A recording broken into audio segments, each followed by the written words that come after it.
NPD itu nggak akan terlalu mementingkan orang lain, karena kan yang paling penting adalah dirinya sendiri. Jadi itu akan jadi prioritas dirinya ya.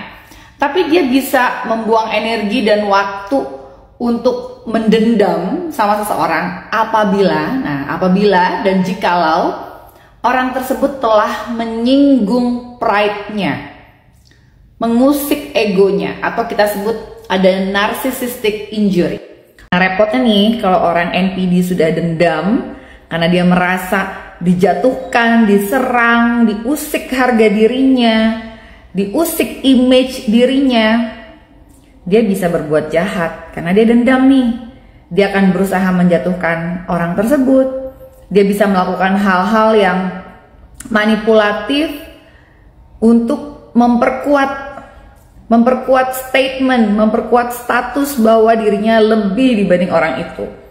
Jadi dia akan berusaha mengebuktikan gitu ya, bahwa si orang yang membuat dia tersinggung tadi, yang menyinggung harga dirinya, yang menimbulkan narcissistic injury, dia akan buktiin bahwa orang itu ada di bawah dia gitu. Dan dia bisa melakukan dengan cara-cara yang jahat, katakanlah seperti itu.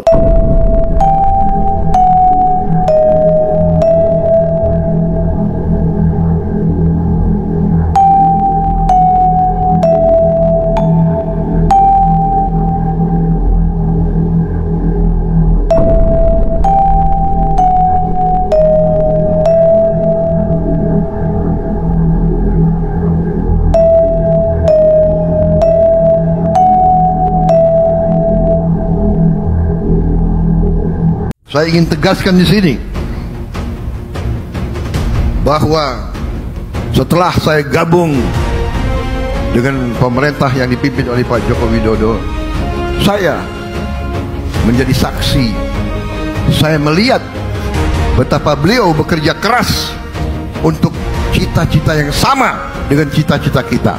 Dan karena itulah saya mendukung beliau dan saya membela beliau sampai berhasil. Dan saya yakin pemerintah beliau akan berhasil. Dan sudah memberi bukti daripada efektivitas pemerintah tersebut. Saudara-saudara,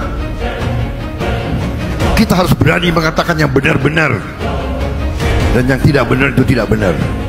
Senin siang itu ada pertemuan di Kertanegara.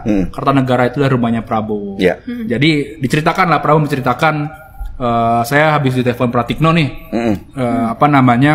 untuk segera deklarasi Prabowo Gibran. Itu setelah putusan MK dibacakan? Belum 90. Sebelum 90. Jam berapa? Jam 5 sore di hari itu. Tapi Prabowo bilang, tunggu dulu putusannya seperti apa dan respon publik seperti apa. Makanya kan kalau di berita-berita pertemuan para ketum atau petinggi-petinggi partai itu berjalan singkat kan. Langsung datang buyar seperti itu. Karena Prabowo belum mau mendeklarasikan Prabowo Gibran. Padahal di situ juga sudah diskenariokan di hari Selasa jam 5 sore itu akan deklarasi. Di hari Senin itu mengumumkan, Selasa deklarasi di hari ulang tahunnya Prabowo juga begitu. Tapi semua gagal lah karena Prabowo meminta untuk melihat respon publik seperti apa.